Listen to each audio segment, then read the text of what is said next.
Hello friends, here I am with next part of this story.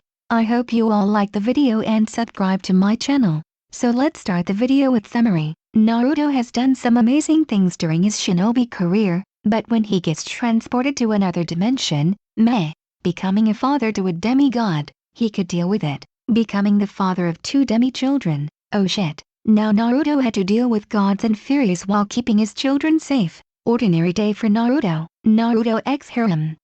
IPWNED. Into the motion once more. Luke for the first time in his life could say he was deadly afraid of the man in front of him. It was strange. He had faced many monsters, an automaton at one point, and even faced Luke Rhodey and lived. But this man could evoke such fear in his with his presence alone. That was a scary thought. What were you two doing this late at night? What were they? They had just got away from the mansion where Halcyon Green once resided. He thought back to the little prophecy he mentioned. It scared him somewhat. They managed to escape with the Aegis bracelet that Thalia was wearing, but as soon as a monster saw she was injured, it thought it might have a chance. It chased them for a while. They were tired and hungry. They were on their last leg a few hours ago. While the Aegis was invaluable, one's defense will eventually be whittled down. He honestly wanted to thank the man who was currently hugging his daughter, who was still making sniffing noises into his clothes. The other girl seemed to be poking Thalia's bracelet in fascination. Luke tried to explain, but his nerves were still shot. We were running from those monsters. A voice beside him spoke. Does she have nerves of steel or what? Luke thought. Thalia stared at the man in front of her. She really didn't know what to think. From what she could see, he cared about his daughters, and somehow trained himself to be able to fight monsters to a frightening degree. She would admit she would love that kind of power. She was kind of irked that the man had such power but didn't say anything. Who knew what he had to do to get it after all? He was scary, yes, but it wasn't as if there wasn't other scary things in the world. And if she ever encountered any of them, she'd bash them with her awesome new shield and proceed to rip it apart. When he spoke, it sent shivers down her spine though. It wasn't at all like the voice he used to comfort his daughter.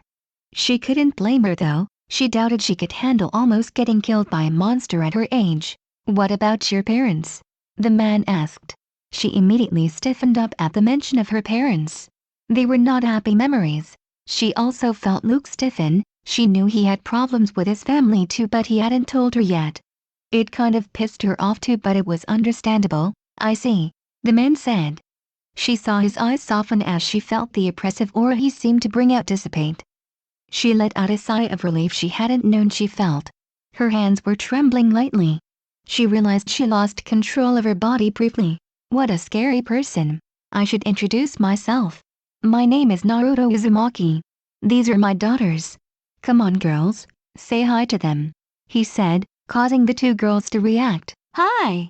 My name is Tsuki Uzumaki. Nice to meet ya. The girl with a ponytail said. She was an energetic one. Luke and Thalia concluded. My name is Annabeth Uzumaki. The girl said, her crying forgotten. She stood confidently. Luke and Thalia thought she had guts. So, I assume you guys know about this whole demigod stuff? Naruto asked. We know some things but not a lot. Luke said. Like how much? Naruto asked. Like how gods exist and that they come down from Olympus to have children and eventually abandon them. Luke scoffed, earning an eyebrow raise from Thalia. Well, that's one way to describe it. Naruto chuckled nervously. That answer reminded him too much of a dark-haired, black-haired man that Naruto was so familiar with. So how do you know? Thalia asked bluntly. Well, as you may have guessed, these 2 are my daughters. He motioned to his daughters. Tsuki looked clueless while Annabeth was trying to piece things together. The reason I know is because, like your parents, I had a relationship with some goddesses, Naruto said, trying to be as vague as possible. Thalia caught it. Wait, goddesses? As in more than one? She asked almost accusingly. Naruto let out a sigh. Of course she would see it. Girls have super hearing in these kinds of things. That's right. Tsuki and Annabeth have different mothers, both of them goddesses, Naruto said. What? Was the all-around response of everyone. Luke, being a male, a teenager at that point, with his body full of hormones, could not help but gaze at the men in awe. After all, banging a model is awesome, and goddesses were worth like 100 of them. The fact that he had a relationship with 2 goddesses and still alive was amazing. However, Thalia was thinking of the activities involved. Currently thinking of some sort of goddess threesome. You're thinking something perverted, aren't you? Naruto asked Thalia, who shook her head vigorously. She was not a pervert. She was just curious. Dad, who's our mom? Annabeth asked, tugging her father's collar. Naruto could swear that she was trying to pull him right in front of her face and give him the glare. Annabeth sometimes scared him. Why? Because he wouldn't hurt her for anything in the world. That means he could not beat her like everyone else. The thing about that is, I can't really tell you. It's against their laws or something. Naruto said. He wasn't really sure about it, but he figured it's what it usually is. Unless the gods come and directly tell them, it must be some don't interfere with mortals thing. He just knew it was something like that. It seemed like the typical shonen manga plot. I am a higher being than you and you cannot know the rules until it is most convenient for me. Firm. Is what the plot was. That's stupid, yelled Tsuki, throwing her arms up into the air. I don't get it either. Apparently your godparents have to claim you at some camp before you get to know. I think that's just stupid. From the sounds of it, it sounds like there's a chance of them not being claimed, Naruto said casually. He immediately grimaced. He saw the dejected looks on the girls while Luke gritted his teeth slightly. Thalia shook of her thoughts. It wasn't the time to get depressed. You mentioned a camp. What did you mean? Thalia asked. Apparently there's a camp that houses half-bloods, or demigods you can call them. The camp is called Half-Blood Camp or something. Kind of insulting if you ask me. But apparently it's the only safe place from the monsters, Naruto said. Do you know how to get there? Luke asked. Not really, but the problem should be solved pretty easily if we meet a god. Naruto asked. Isn't that almost impossible? Luke pointed out. It was true, he hadn't met a god yet even after years of wandering around. You just didn't know how. Don't you ever get the feeling that whenever you want to find something, it's almost impossible to find it, but when you aren't you find it immediately? He received nods. It's kind of like that. Trust me, I've been in stuff like this. Just go on with your life and we'll eventually run into one, Naruto said. Wait, we? Thalia said. What? The reason I never told my daughters about this was because the less they knew the better. Seriously, it's literal, he said quickly after seeing his daughter's head snap to him. There's this mist thing that prevents you guys from seeing things you shouldn't see. He saw Luke's head jolt up a bit. The more knowledge you have about those things you shouldn't know about, the more clearer you will see them, but it's the same for them. They will see you too, Naruto said. The two preteens had enough sense to look sheepishly. Oh, well, Luke trailed off. Sorry, Thalia ended. Don't worry about it. I was hoping to train them a bit before actually going, but I guess I'll have to put it on hold, Naruto said. Wait a minute, you were going to train us to do that stuff you did earlier? Tsuki's eyes shine with hope. Are you going to teach us that ball thing you used? What was it? Do something right? Annabeth said. That move looked very powerful and very helpful. Unfortunately, you two will never be as strong as your awesome dad. Naruto grinned, causing his daughters to pout while Thalia and Luke looked at the two girls with mirth. Sorry, girls, but when you two were born, your mother's blood overpowered mine, being godly and all. But since I am stronger than most regular mortals, you guys will probably be able to do things regular demigods can't, or at least do immediately, Naruto said. So that's why Tsuki is crazy with sports? Is that why she's so hyper too? Annabeth asked, in her head suddenly connecting the supposed thoughts. Actually no, Naruto said, making Annabeth's sudden realization crash down.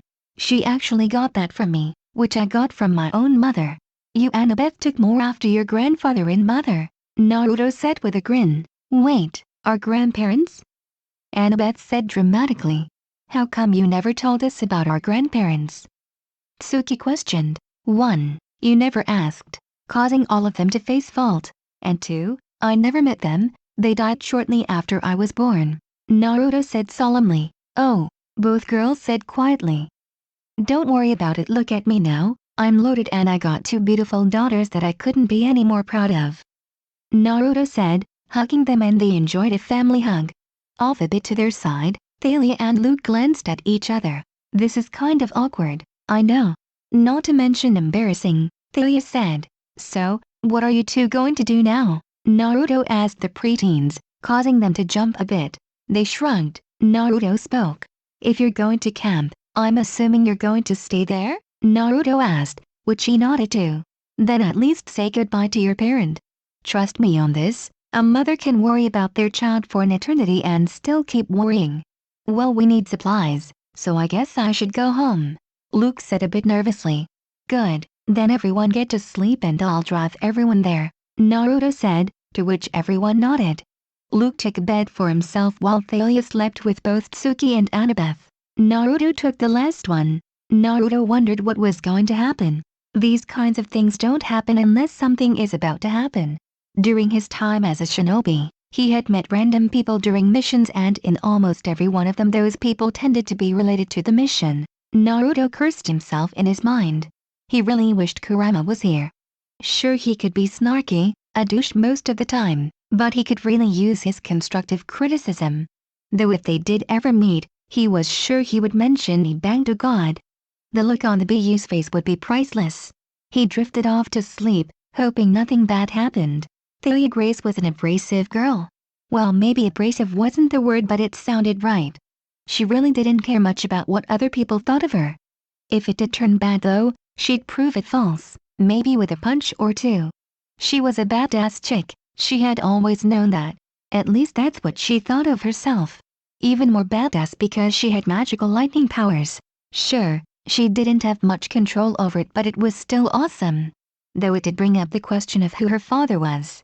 Now that she knew exactly how she came to be, it was pretty obvious who her father was. It was kind of awesome to be the daughter of the King of Gods, but still, it brought up a lot of questions. Like, you would expect the King of Gods to at least send some help now that she's been on the run for like 3 years. Or maybe send some sort of person to guide her or something like that.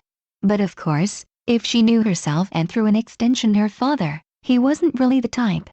She had woken up vaguely recognizing the ceiling of the hotel that she was spending the night in. She let out a sigh, relaxing a bit and thanking God, figuratively, for letting her sleep on a comfy bed.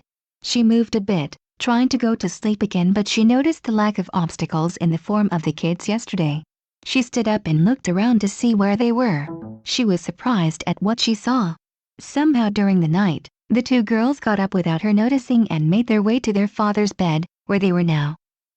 The one she recognized as Annabeth was curled up on her father's left side of his shoulder, burying herself deeper into her father and warming herself with her father's warmth. The other one, Tsuki, was sprawled on top of her father, leaning to the right where she was snuggling deeper into the neck of her father. She had to admit, it was incredibly adorable. Then she was a tad bit jealous. Why? Because she was sure that parents like the blonde, Naruto was his name, were rare, she assumed. Her mother was a mess for a while after her father left, but that kind of fixed itself after her stepfather came. While she didn't like the guy, she didn't hate him. It was awkward between them. Then her little brother was killed and she couldn't stand her mom going downhill. She didn't want to go down too. After this and that, she had arrived at her apparent savior, who at the moment was staring at her, with a hint of amusement. How did she not notice? Good morning, he said casually. Yeah, good morning. That was really awkward. You're way too easy to read, you know that. Naruto told her. Shut it, whisker face. She grumbled. So she wasn't a morning person, big deal. Oh, an insult? Does that mean you like me? They say girls are mean to people they like, he replied. Thalia snorted. Don't get ahead of yourself, whiskers. I insult people all the time. You ain't special. Still, you did save us yesterday, so thanks, but what's up with a stupid question? She asked. You're welcome. I've got 2 daughters for your information. I gotta learn what a teenager thinks now if I'm ever going to keep up. Women will forever remain a mystery that man will never solve, he sighed. Thalia let out a small laugh. And you never will. This guy really confused her. Thalia thought he was really weird. So far, he only acted all fatherly when it concerned his daughters. He spoiled them, she could tell that. But when he battled, it sent shivers down her spine. He was ruthless. He said he was human but no regular person should be able to move that fast or be that strong, or be able to use energy balls. If this was a game, he'd be a walking cheat sheet. Though she really wanted to ask how he got that much power then ask. She heard Naruto say, "Don't do that!" She yelled. It really ticked her off how well he could follow her thoughts. "Then don't be predictable. Just go ahead and ask, you aren't the type to," he said. He had a point. She wasn't normally that reserved but she wanted to tread carefully. He was powerful after all. "How did you get so powerful?" she asked bluntly. "I trained," he said simply. "That's it?" "Yup, what? No teachers?" "Kinda, mostly self-taught." "What was the energy ball thing?" "Pure awesomeness. You know, I think we can get along." "Ditto." They both grinned. It seemed that she reminded Naruto a lot of how he was when he was younger, except she was much more confident in herself and could back it up. "So, you have electrokinesis," Naruto said. "What is that?" she asked. "Electricity powers," he said simply. "How'd you?" she said but was interrupted by him pointing at the electric alarm clock, and the TV and Annabeth's computer. "Oops," she said. "She's going to nag me about getting her a new one," Naruto groaned. His daughters somehow picked up his ability to annoy everyone around him whenever they wanted. He vaguely wondered if he was the same. Thalia looked embarrassed. She hated whenever she couldn't control her powers. "Don't worry about it. She's been wanting a new one anyway," Naruto said. That was a lie but she didn't need to know that. "Sorry," she responded. What else could she say and do? "Don't worry about it. It was an accident. Truthfully I expected her to break it a while ago. Looks like she took after her mother. I would have broken it at her age," he said. Thalia just smiled, thinking the same thing. Naruto felt Suki and Annabeth start to wake up. Somehow, kids seem to get up so early. Stretching themselves, they yawned and stretched their joints. While they did that, their father did the same thing. Almost in the exact same manner. How close can a family be? Thalia thought. Seriously, his daughters copied his sleeping habits. They rubbed the back of their head the same way too. "Kinda freaky." "Mornin' Dad," they mumbled. "Morning sweetie, honey," Naruto said, grabbing them and giving each a kiss on the forehead before standing up. "Now take a bath and we'll go get breakfast," he told them. They nodded and went about their morning routine. "Wake up, Luke." Thalia attempted to rouse Luke from sleep. "Hey, that's dirty threesome," Luke muttered in his sleep. "Huh? It looks like he's having one hell of a dream," Naruto said grinning. Thalia was angry. "Seriously, that was not the correct thing to say. Bzzzt. Gah." Luke cried out. "Get up, ya perv," she said angrily before leaving the room. "What?" he said. "That was not a pleasant wake up. You were still thinking about threesomes from yesterday," Naruto pointed out. "Oh yeah, that was an awesome grab. She heard me, didn't she?" Luke whispered to him. "Yup. Seriously, control yourself though. You're with 3 girls now, and if you think one was hard, try dealing with them combined," Naruto said. "Not a good thought," Luke grunted. "So where does your mother live?" Naruto asked. Remembering last night's conversation, he scowled but answered, "Westport, Connecticut. It'll take us a few days of hitchhiking though," he responded. "Hitchhiking? I can drive, you know, at most maybe 2 days or 3. Naruto responded. "Oh, right. You know, I forgot that we're actually getting adult help. Hardly anyone cares about us kids," Luke said. Naruto stayed quiet. He knew how he felt. He was alone for mostly his whole life after all. The only people that he seemed he could count on without fail was the Sandaime and Iruka. But he didn't need them after he became a ninja and they became someone to voice his concerns, which were rare. After so long, he started to think that adult figures could go to hell. His lack of respect for authority figures sprouted from that feeling. He could tell Luke felt vaguely the same way. He sighed. Seriously, he feared that almost all demigods would have some baggage with them, but still it's shocking to see the amount. He heard laughing from the bathroom. He heard Thalia's voice. He assumed she went in there too. That was nice of her, he thought. When everyone finished their daily routines, they went out to eat. Naruto argued with Annabeth and Suki that they needed to eat from the kids' menu, but they insisted that they want something from the grown-up menu. They wanted to show off to their new friends. Luke and Thalia just looked amused. A couple of hours later, and some awesome radio music later, Annabeth chose to talk. "Hey Dad, what were Grandma and Grandpa like?" she asked. Tsuki nodded to the question. Naruto looked at his rearview mirror and noticed that Thalia and Luke became quiet. They must be thinking that maybe his parents were gods. "I never met them directly, but I heard about them. Do you want to hear anyways?" Naruto asked. Both girls nodded. "Okay. Your grandfather's name was Minato Namikaze. Your grandfather was an orphan like me. He was where I got my color of hair and eyes.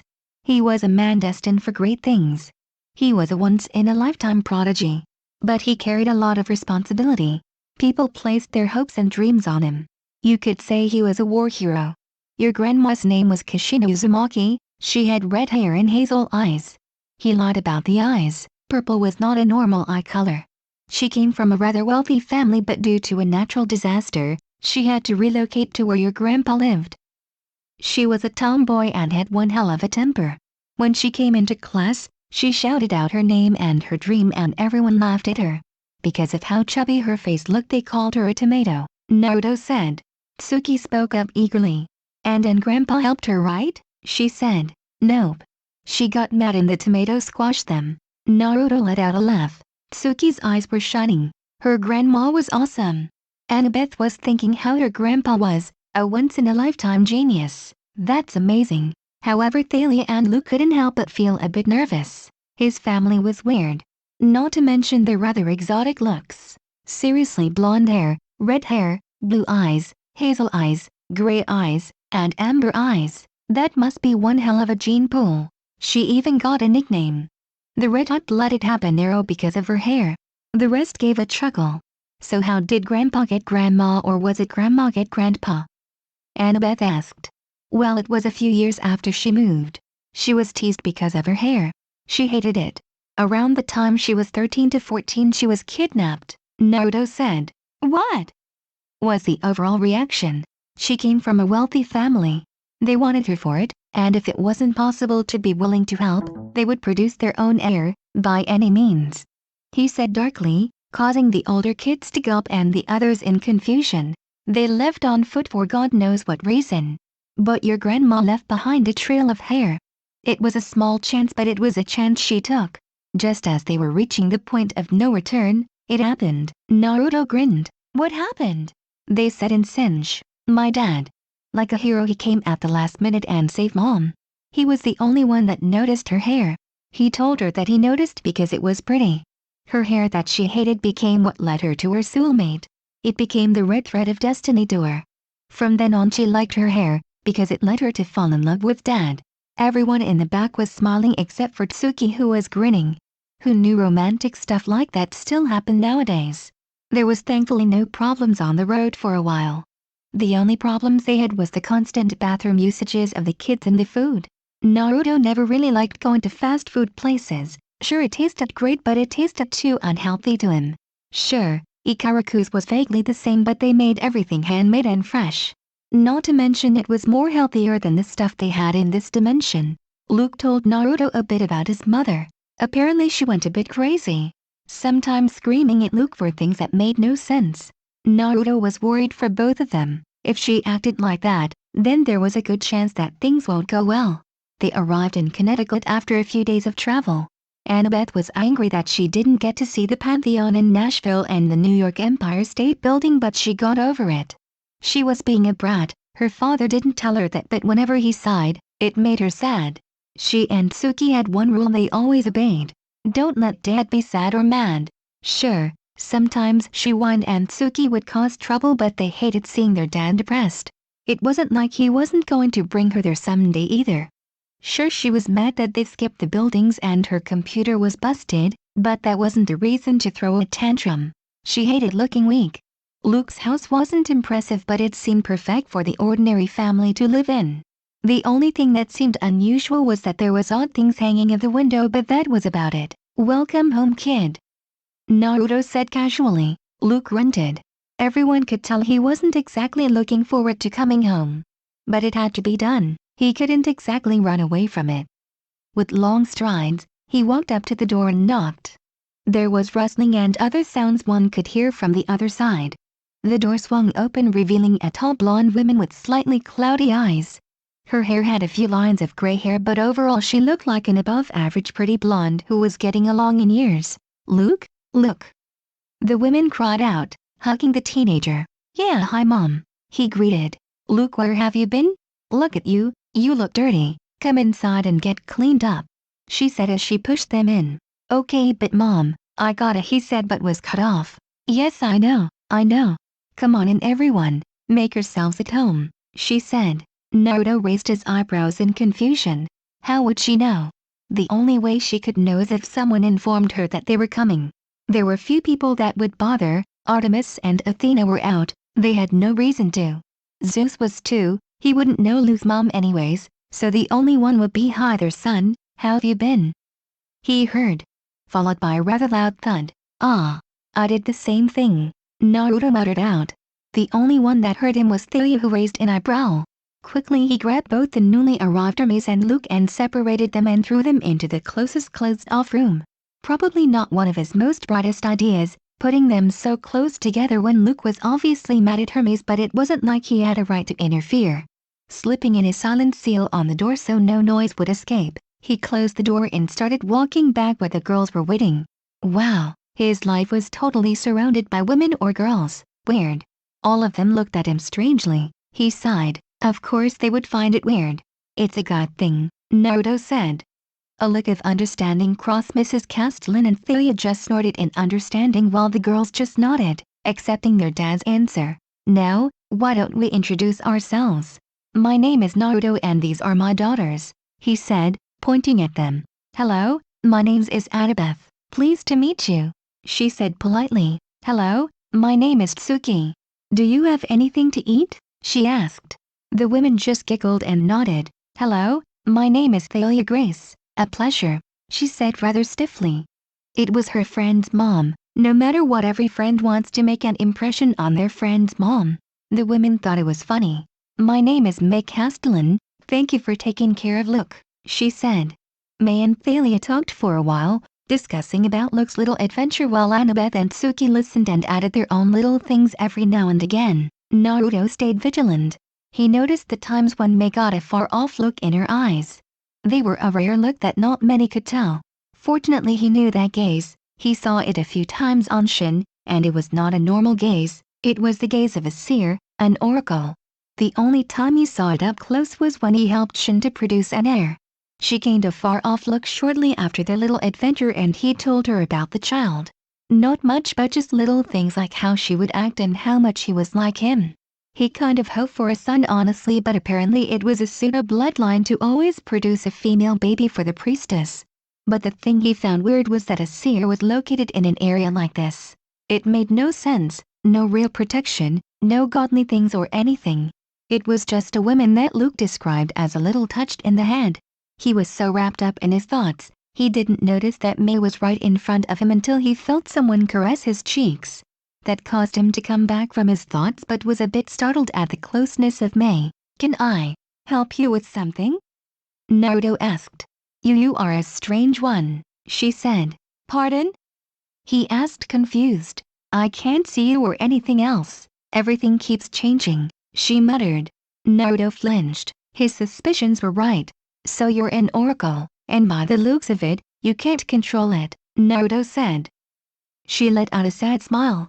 Thalia, Tsuki and Annabeth were in the kitchen eating cookies and Kool-Aid, so they didn't notice them leaving. "So, what can you say?" Naruto asked. She opened her mouth various times but did not speak. It took her a while to find her words. "It's like you said, I'm an oracle but a defective one. I'm slowly descending into madness. I only have brief windows of lucidity from time to time," she said, looking at the floor. "You can't control it, can you?" Naruto said. He was unaware of controlling powers that were not his to command. She shook her head. "It's all random at times, blurs and events that will happen sometime in the future, or maybe they already happened. I see many things. I see the gods, I see the titans, I see people dying. I see many things that I wish I could forget," she grimaced.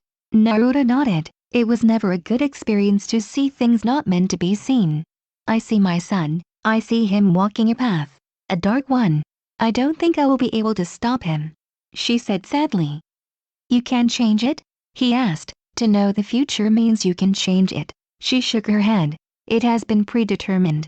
Fate has already taken course and even the prophecies foretell the events. It is inevitable. Naruto let out a laugh, startling the women. God, I haven't laughed like that in a long time. What? She said startled. She expected him to deny it, not laugh at it. Let me tell you a little story. Once there was a beast of unspeakable power. Wherever it walked, mountains were formed, lakes were made. It was a symbol of mankind's end. But a man stepped up, with the power of the heavens and managed to stop the beast. However, the beast was too powerful, so he separated its spirit and its body and locked it away. At his deathbed he feared the power would escape, so he separated it into 9 parts. He foretold of a person that would one day save the world, the child of prophecy. He left behind 2 children that carried his own power. For many years, chaos and war ensued. The 2 children and their descendants battled many times, the reason for fighting long forgotten. Until, as prophesied, the child of prophecy emerged. He was a brave man, compassionate and protective of his family and friends, and a demon to his enemies. He had the power to change the world. He was full of potential. Then one day, the day of his son's birth, he died. May gasped, how could the child of prophecy fall? He died defending his home from one of the 9 parts of the beast. The parts could not die, so he did the most selfish thing he could do. He sealed the power into his own son. She gasped. The son was cursed and blessed from birth. Because of the power, he was seen as an omen and a demon. They shunned him, ignored him. The son was never meant to be the best, he was at most above average. But because he was cursed, he saw the good around him. The son struggled through life, pain, betrayal, loneliness. He was about to fall into darkness if it wasn't for the words of his friend, who would later turn to his enemy. Only when you fight to protect, is when you can become truly strong. From then on, the son made that his way of life. He believed in those words. It gave him strength to do what many people thought he could never do. It gave him the power to oppose fate. He fought and never gave up, with his body battered and with his soul about to break, yet he fought on. When he was to fall, the bonds he made from protecting his precious people gave him strength. Then there was a group that wanted the power of the beast for their own goals. With his own goals, he set out to challenge them. The son with no goal of greatness or riches set out on his journey, along the way making more allies and friends, saving those who needed help just because they needed help. Then the true enemy appeared. Having gathered 7 of the 9 powers, he set out to control the world. But without no child of prophecy, it was destined to fall. But the son never gave up. Even with the power odds against him, even with the one he called a brother and all but blood fought against him, he did not give up. He never wanted the power, all he wanted to do was protect. He became a guardian. The boy with no hope of winning declared that his father entrusted him with his dreams, his goals. He took up his mantle, the child of prophecy. Without anything but what he learned throughout his journey, he faced a beast of unspeakable power. With the teaching of his teacher, the wisdom of a hermit, the blessing of a man whom challenged his conviction, and the bonds he formed with everyone, he succeeded. The boy who everyone thought would amount to nothing did the impossible. He brought peace to the world, but he didn't stop there. He grew restless and one day he decided to continue on his journey to parts unknown. Nothing is set on stone. As long as one never gives up, anything is possible, he said, looking at the totally enraptured woman in front of him. Huh? Maybe his life story would make an excellent book? May just grinned at him and smiled. You really are an unusual one. Naruto looked confused. I can see you in the future, but it is always changing. Your future is your own. I can only see a certain ways away. There are ones where you are surrounded by children, another where you are fighting the gods, another where they are at your feet, and others where you set the world ablaze. You really live up to your name. You are a person able to defy fate. It is a powerful power, a curse and a blessing. There's even one with many women by your side. She said, giggling a bit at the last one. Naruto blushed. That one seemed the most likely despite the weirdness of it. Naruto just shook off the thought and shrugged. Tell me something I don't know. This stuff has come at me so often it's become ordinary. I guess I really do live up to the Uzumaki name. We were always a rowdy bunch, even if I'm one of the last. He grinned. She smiled. It was a joy to meet him. He was capable of many things and she was interested in him. The things he could do would make anyone want to know him. "Can I ask a question?" he said. "Oh sure." "What about my daughters? Will they be alright?" he asked. She smiled. "Believe it or not, in almost every vision I had, you were dedicated to making them happy." He just smiled while she remained smiling. It was a comfortable moment when two parents couldn't help but smile at what their child was doing, or in this case, what would happen. Just then, the doors where Luke and Hermes were slammed open and Luke ran out of the house, with a backpack full of clothes. All the kids looked shocked at Luke. After a few seconds they realized that he was leaving and chased after him. Naruto stayed back and saw everything unfold. Hermes came out with a solemn look in his face while May looked like she could break into tears. "What happened?" he asked. Hermes sighed. He really didn't know what to say. How could he tell Naruto what lay in store for his son? May looked at him with understanding, but it still affected her. She is still as beautiful as ever. He thought. "It's complicated," he said. Naruto just looked between May and Hermes. He could take a guess that whatever Luke asked wasn't good. It didn't deal with Luke's growing hatred of the gods and how he would one day make them pay, would they? Naruto said bluntly. He saw both Hermes and May flinch. "Seriously?" he blurted out. "How did you know?" Hermes asked. "I guess honestly," Naruto responded. "I guess?" May shouted. It took her being a half-oracle to see what her son would become, and he just took a guess.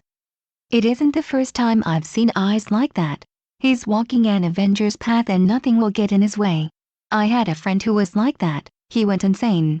There were others that were the same," he said. "Seriously, Sasuke, Gaara, puppet dude from back in time, what's his face that kidnapped Kakashi? Seriously, there were a lot of messed up mothers in the elemental nations. He even fought an alternate version of himself. You know, last time I thought you were interesting. Now you're the strangest person I've ever met." Hermes said, his wife lover nodding. "May, it's a gift. Seriously, it runs in the family," Naruto said, joked. "You have one messed up family," Hermes said. "Really? With all the incest in your guys' family, you guys shouldn't talk," Naruto shot back. Well, incest wasn't uncommon with clans back in the elemental nation, but he didn't know that until later in life. But then again, being a ninja broadened his outlook to accept shit. "Well, I guess you got a point there," he agreed. "Well, after a few thousand years, inhibition like that tends to vanish at some point. Sure, some don't act on it, but it doesn't really matter. Anyways, what are you going to do with Luke?" Naruto said. "I can't do anything. It is forbidden to interfere with a hero's destiny," Hermes said, indicating his son. "Hero? You call all demigods a hero, right?" he said. "Well, back in the day they usually ended up as heroes, so it's sorta stuck," Hermes said. "You guys just keep bringing trouble, don't you?" Naruto muttered. Hermes stayed quiet. It was true, World War II was proof, not to mention the other near-apocalyptic things that have gone off. Well, whatever. Fortunately I'm still human. I'm not sure I can change his way, but I'll have his back," Naruto said, shrugging. He couldn't convince Sasuke, then he might as well support Luke. If things go wrong he would end him himself. The gods be damned. "Thank you very much," May told him. Even with the curse of Hades affecting her, she still loves her son. Some of the nicest people have the most horrible luck. "Thank you, Naruto, for everything," Hermes said. "All in a day's work for an orphan," Naruto said. He calmly walked out the door, leaving behind Hermes and May. "He's going to change things, you know. He's a walking disaster for everyone that he sees as a threat. Not even the gods can stand up against him when he gets angry." May said out loud, "Naruto is an interesting person. I don't know him well. Hell, if we even spend an hour together I guarantee you that I'd probably consider him my best buddy. But that's what scares me. He can be the best friend a person can have but the worst enemy one can make," Hermes said. "How do you know that?" she asked her once upon a time lover. "I don't know. He reminds me of a parent taking care of their young. A parent can be aggressive and protective, but this guy he a whole new monster when it comes to protection. Honestly, if he met Hestia, I doubt we'd have any virgin goddesses left," he said. "Wait, you mean she trailed off?" "Yup." "Wow. Lucky bastard." Then they heard a loud boom, followed by rather loud curses. They sounded vaguely like Naruto screaming about his car. Is he still a lucky bastard? He got virgin goddesses. Touché. Naruto was furious right now. Why? Because a bloody monster had the nerve to attack him while he was driving. Thankfully the children hadn't been with him, but still, he almost died in a fiery metal death trap. Then again, it was better than drowning in a cold metal death trap. How come there's always some kind of metal death trap? Oh, he was pissed. His freaking sea blew up. He wouldn't have cared, but all his money and whatever clothes he brought were in there. Luckily he kept his gear and scroll sealed on his person at all time, but still his car blew up. If the monster that rammed into his car didn't explode with the car, he would have shoved a Seinen Goroshi revised edition on its ass. Naruto looked around, wondering why the hell the streets were empty, and as it looked like, he was surrounded. What the hell? He yelled. The monsters seemed to have gathered. It wasn't a normal amount either. Sure, there were monsters here and there, but never as many as he was seeing right now. But why now? Why at this moment? I'm separated from everyone else. He thought. These monsters waited for him to be alone and separated from his charges. They must have known that with him around, they'd stand no chance. So most likely they were either making sure he died right now or they were stalling. Either way, these monsters are clearly more smarter than they let on.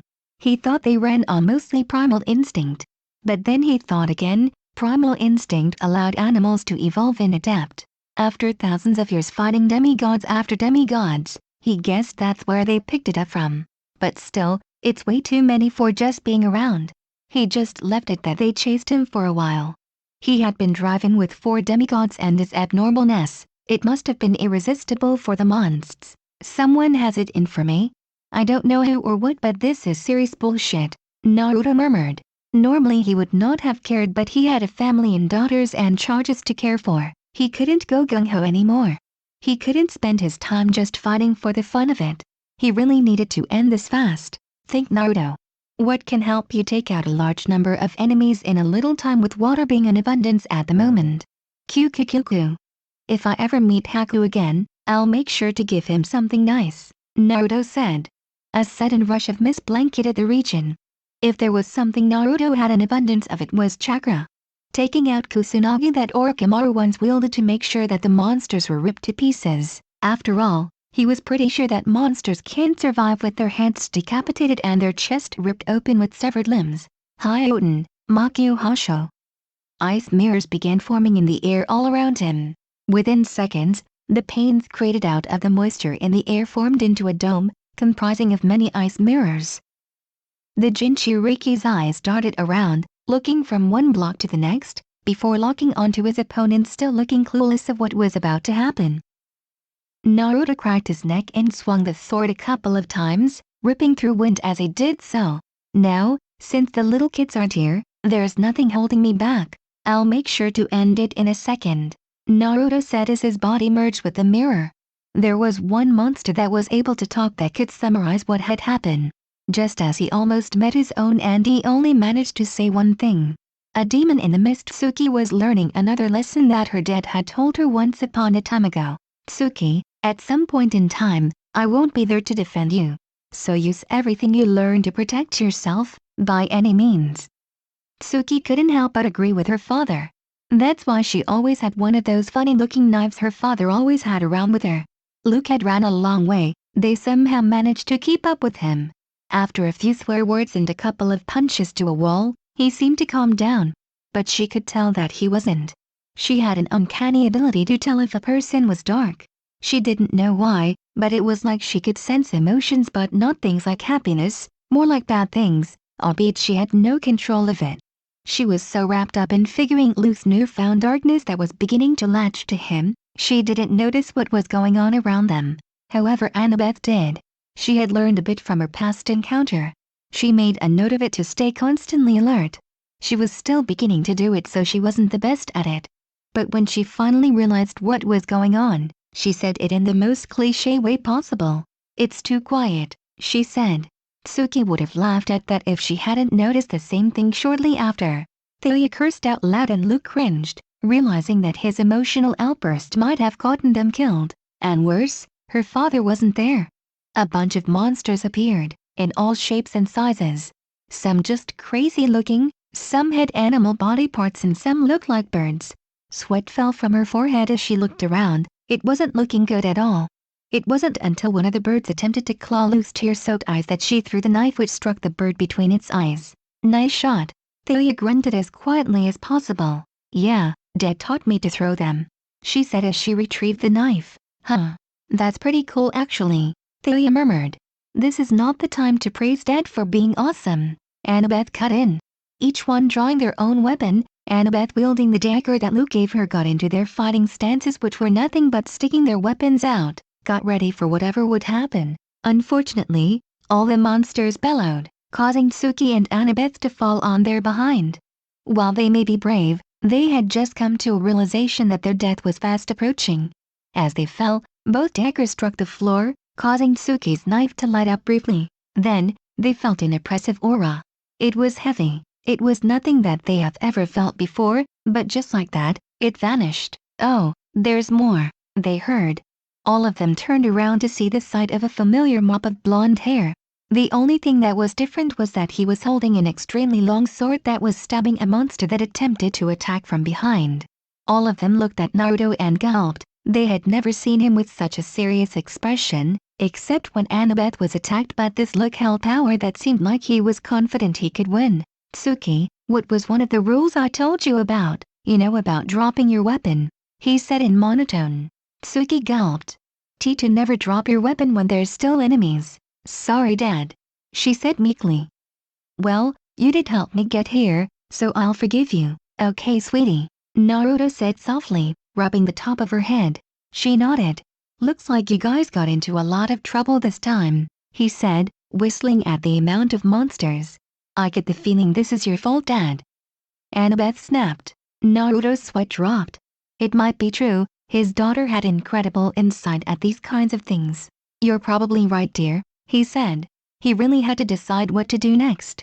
On one hand, he could take care of themselves, and on the other, he needed them to learn that their actions have consequence. He sighed. He needed them to face danger in order to grow, because if being a demigod was anything like being a ninja, they would never be completely safe. There was only one thing to do. He looked at Thalia. She had a lot of potential, and if he was right with her electricity control, then it might be possible to utilize his lightning element jutsu with hers. Hey, Thalia, have you ever seen the movie Star Wars? He asked. There were monsters everywhere. Luke wondered what the hell Naruto was doing because he was reaching for a piece of paper. He called Thalia over, and he asked her a question. Yeah, why? She responded. How do you feel about becoming a Jedi? He asked. He pulled out a hilt from the paper. How did he even do that? He placed it in Thalia's hands and it instantly grew a blade of freaking lightning. That was so badass. Holy, what the hell is this? She screamed. She was more amazed than shocked. Who wouldn't? She had a freaking lightsaber in her hands. That, my dear girl, is called Raijin no Ken, otherwise known as the Sword of the Thunder God, he said, epically. Annabeth chipped in. Forget what I said before, Dad is awesome. Thalia was convinced. Naruto was the best dad ever. Wait, they were technically related through the grapevine as some distant uncle. So let me rephrase that. Naruto was the best uncle ever. Okay, since I know you guys won't be able to handle them all, I'll get rid of most of them. You guys pick off the small ones. Suki, Annabeth, you two are in no condition to fight. You have only 2 daggers and nothing else. You stay behind everyone and if necessary run distractions. I won't forgive you if any of you die. Got it? Naruto yelled, getting nods from them. Dad, after this promise you'll train us. Annabeth said. Suki nodded. I was going to wait a year or 2, but I guess I got no choice. I promise, he said, getting his infamous smile from him. Just as Naruto prepared to pull out his scroll full of Hiraishin Kunai, he felt a presence. A lot of presences actually. They were all immortal or semi-immortal by the feel of it except for one. He had already gotten a grasp of how the god's aura or power felt, so he could pinpoint any gods if they let their presence be felt. Wait a bit everyone, we have company, Naruto said, gaining everyone's attention. Just as they were about to ask what he was talking about, an arrow shot from the forest nearby, felling a monster. Then more and more arrows came out, piercing and killing all the monsters and turning them into gold dust. not bad. Naruto commented. What just happened? Luke said out loud. Thalia was a bit angry that she didn't get to use her new lightsaber. It was so badass. Naruto ignored his question and faced the forest. You know, I sort of figured we'd meet again like this. Is that weird? Naruto said out loud. Not really. I thought the same. As they heard the voice, figures started coming out of the forest. What was strange is that they were all young, not young as in young adult, like literally just breaking their double-digit birthdays. Most of them were scowling at him and at Luke. He felt a tug on his pants. Hey Dad, who are they? He looked down and saw Tsuki. Oh, the chances. Those are the hunters. Basically it's a group of young girls that pledge their loyalty to the goddess Artemis and they are bound to her. Semi-immortal, loathe boys in general. The one with the auburn hair and silvery yellow eyes is Artemis. Don't say anything offensive or she'll turn you into an antelope. Naruto quickly summarized, earning a rather audible gulp from Luke, while Thalia looked interested and Annabeth slightly. Tsuki seemed a bit nervous for reasons she didn't know. The 12-year-old looking Artemis couldn't help but stare at the girl practically hugging her once upon a time lover's leg. Naruto is that she trailed off, changing into her adult form. The hunters who now saw the girl and his own charges were now looking back and forth between Artemis and Tsuki, almost as if trying to connect the dots. Tsuki, he said, drawing her attention. Don't be shy, say hello to Mom. The distinct word, what? Was heard for miles. I hope you all liked the video. And if you all want the next part of this video, please like the video and comment 3 hearts. Please subscribe to my channel so whenever I upload a video you will notify.